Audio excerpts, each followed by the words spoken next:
السلام عليكم. النهاردة إن شاء الله هنعمل الغريبة. كل عام وحضراتكم بألف خير. مقادير الغريبة معانا سهل جدا إن احنا نحفظها. معانا هنا كوبايتين دقيق ونص كوباية دقيق احتياطي، ممكن نستخدمها وممكن لأ.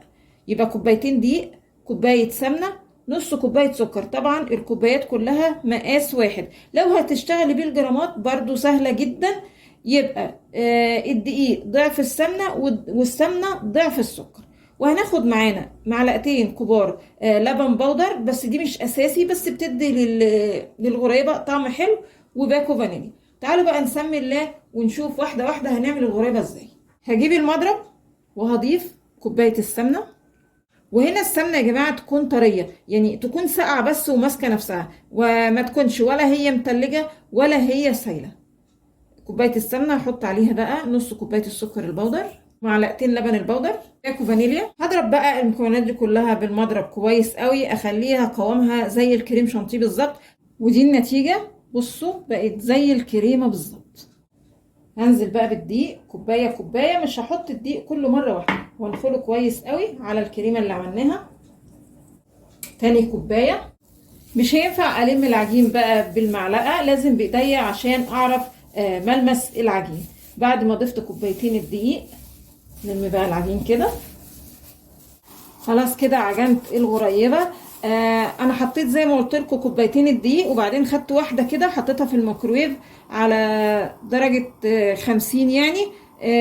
لقيت الغريبه معايا ساحت، يبقى كده معناها انها عايزه كمان شويه دقيق، فحطيت كمان نص كوبايه دقيق، بس معلقه معلقه. تمام كده. طبعا ايه، شوف كده الاخبار.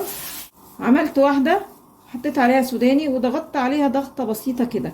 لما تلاقيها يعني مظبوطه معاكي، ولا اتشققت ولا اي حاجه، يبقى انت كده ماشيه مظبوط. لو لقيتيها اتشققت يبقى محتاجه سمنه، حطي معلقه بمعلقه كده. لو لقيتيها ساحت منك يبقى كده هي محتاجه دقيق. تمام كده. والاضمن يعني انك تسوي واحده قبل ما تشكلي العجين كله. ولو انت بتعملي الغريبه في الصيف كده والدنيا حر، هتلاقي العجينه سايحه منك. ما تسرعيش يعني وتحطي دقيق، حطي العجينه بس شويه في التلاجة لحد ما تمسك نفسها.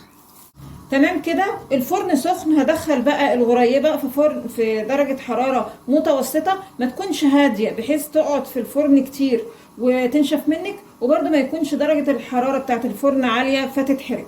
احنا هندخلها في فرن درجه حرارته متوسطه. بالنسبه لي هدخلها على درجه حراره 180. خلاص كده الغريبه خرجتها من الفرن. زي ما قلت لكم انا كنت مشغله الفرن، وحتى يعني الغريبه في الرف الوسطاني على درجه حراره 180. ما خدتش حاجه زي ربع ساعه وكانت استوت. طفيت عليها واستنيت لما تبرد خالص. والغريبه ما تشيلهاش خالص من الصينيه الا لما تبرد خالص، عشان ما تبصمش معاكي وتفرول في ايديكي كده ويبقى فيه اثر عجين وانت بتنقليها. عايزه اقول لكم حاجه كمان نسيت اقولها لكم. الغريبه لازم تستخدمي سمنه، ما تستخدميش خالص زبده. لو عندك زبده سيحيها الاول وخليها سمنه علشان تخرجي منها الشرش واللبن، علشان الغريبه ما ينفعش نحط فيها سوائل خالص. وهو ده الشكل النهائي معانا للغريبه. تعالوا بقى نشوف ايه الاخبار.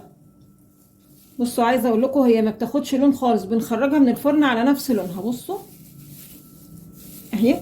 وعايزه اقول لكم كمان ان جمال الغريبه تبقى دايبه بس في الوقت نفسه مستويه، يعني ما تبقاش دايبه وتحسي كده انك بتاكلي عجين، لا تبقى دايبه وفي الوقت نفسه بتبقى مستويه من جوه. بصوا يعني، وده شكلها. بصوا من جوه مستويه وزي الفل اهي.